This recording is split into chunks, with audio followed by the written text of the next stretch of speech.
All right, welcome back to a brand new explainer. Today, we're literally pulling back the curtain on one of the most lucrative, highly structured, and frankly lethal industries on the entire planet. We're going to push past all those Hollywood stereotypes to decode the actual hidden mechanics of the global illicit drug trade. We'll map out exactly how these sprawling transnational empires operate, the billions of dollars on the line, and the intense geopolitical friction they cause around the world. If you want to truly grasp the sheer scale of this shadow economy, you are absolutely in the right place. Let's get into it. Here's our quick roadmap for today. Number 1, a global network exposed. 2, inside cartel corporate structure. 3, the super cartel rivalry. 4, the intertwined border war. And 5, escalating international challenges. Section 1. A global network exposed. You know, when most of us think about cartel operations, our minds immediately jump to the North American border, right? But to understand the modern illicit trade, we actually need to look halfway across the globe. Okay, let's dive into this, because this recent seizure completely shatters the old-school view of cartels as just a regional problem. On October 25, 2024, India's Narcotics Control Bureau, the NCB, busted a massive secret methamphetamine lab in Gautam Budh Nagar, over in New Delhi. They found 95 kilograms of meth in both solid and liquid forms. To put that in perspective, that is an industrial, factory-level amount of drugs. But it wasn't just some local pop-up bust. This factory was directly tied to one of the most powerful Mexican cartels on Earth.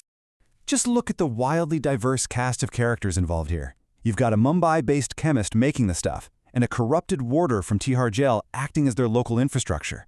But the true shocker? The third role. The NCB discovered that a Mexican national, a suspected member of the incredibly violent CJNG cartel, was living right there in Delhi. He was specifically flown in just to test the drug's purity. I mean, this isn't just a street gang. We're looking at a highly optimized multinational supply chain leveraging specialized cross-border talent. So, moving right into Section 2, inside cartel corporate structure. To pull off a logistical nightmare that stretches all the way from Mexico to India requires some serious organization. Let's open up the hood on these syndicates. We have to start with a clinical baseline. A drug cartel is an illicit, independent organization formed to limit competition and totally control the production and distribution of illegal drugs. Ever since the 1980s, these groups have dominated the global flow of cocaine, heroin, fentanyl, and meth. But here's the mindset shift you need. I want you to think of them less like violent street gangs and way more like massive, illicit corporate monopolies built entirely around market dominance. Grasping this corporate, profit-first mindset is absolutely crucial to understanding why standard police tactics almost never stop them.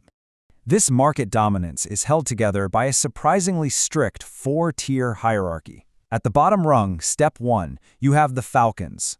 These are the eyes and ears on the street, tracking police, military, and rivals. Moving up to step 2, we hit the hitmen, the heavily armed enforcers protecting turf and handling extortions. Step 3 brings us to the lieutenants.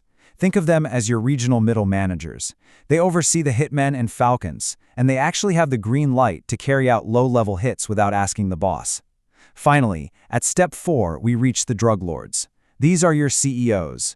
They manage the entire global supply chain, forge international alliances, and sign off on high-profile assassinations.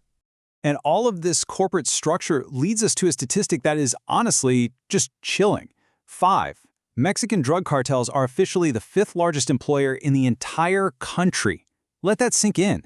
This isn't some fringe underground element. It is a deeply entrenched, institutionalized workforce employing thousands upon thousands of people in highly specific career tracks.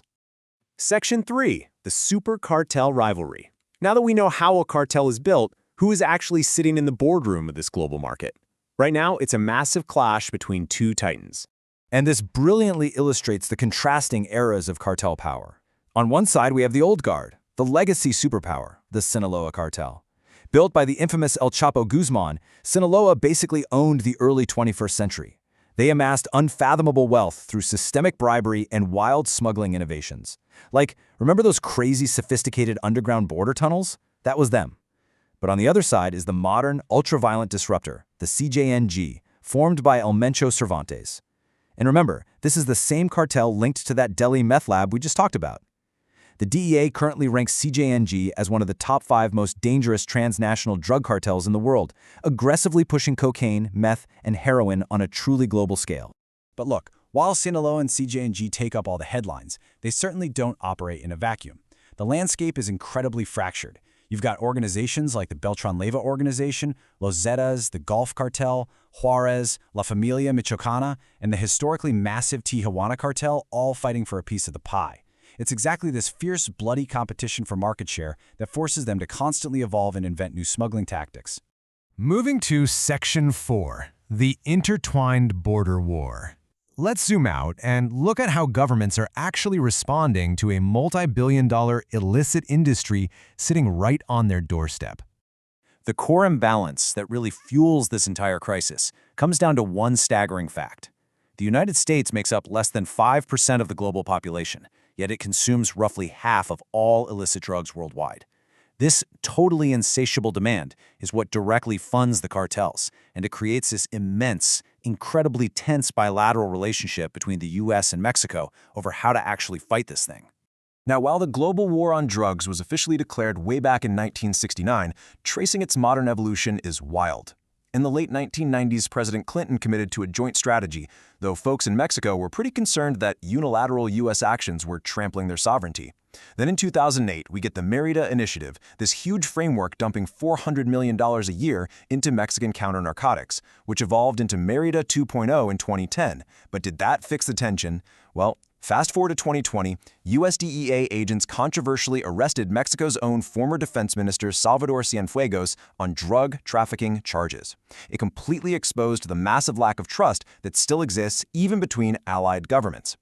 And behind all of these diplomatic handshakes and international policies is a devastating, very real human toll. Just look at this number, 9,600. In the year 2009 alone, as turf wars flared up and the government cracked down, over 9,600 people were killed in connection with drug cartels. The sheer scale of the violence is just heartbreaking to wrap your head around. Section 5. Escalating International Challenges. As we reach our final intelligence breakdown today, it is clear this trade has evolved way past physical borders. So, the crucial takeaway here is that we are fighting on 4 very distinct, highly complex fronts. First, deep-seated corruption and weak law enforcement, which we just saw with the arrest of top-level officials. Second, the overwhelming volume of traditional cross-border land trafficking. Third, the terrifying rise of narco-terrorism, where organizations like the Taliban are actively using illicit poppy farming to fund their terror networks. And finally, maritime trafficking, because how do you even begin to police the vast open ocean? Which leaves us with this final, lingering thought.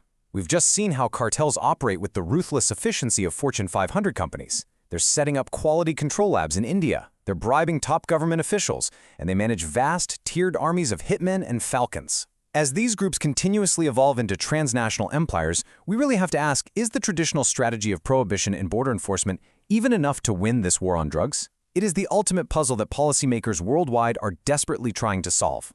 Thanks so much for joining me on this explainer, and remember to always keep questioning what you see on the surface. Catch you next time.